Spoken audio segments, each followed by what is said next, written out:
প্রতিটা জিনিসেরই যত্ন নেওয়া প্রয়োজন। ঐহিক গেছে ওর মামু বাড়ি, সেখানে কাটছে চুল, আর আমি করছি ওর ঘর পরিষ্কার। ঘরটা নোংরা করেছে কে? মা আর বিপদ দুজনে, কিন্তু পরিষ্কার করবে কে? একা মা।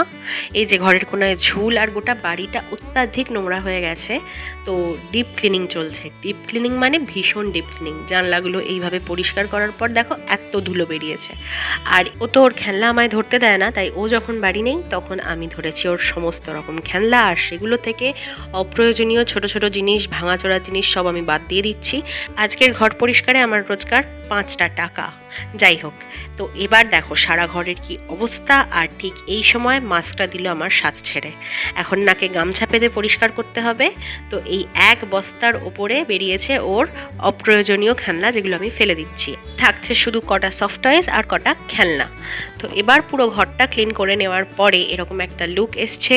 সারা বাড়িটার মধ্যে আজকে শুধুমাত্র 5%ই পরিষ্কার করতে পেরেছি, আর তাতে লেগেছে প্রায় 2.5 ঘন্টার সময়। 2-3 দিন সময় হাতে নিয়ে ক্লিনিং চলুক, বাট তোমাদের জন্য কাজের কন্টেন্ট অবশ্যই নিয়ে আসবো। Thanks for watching.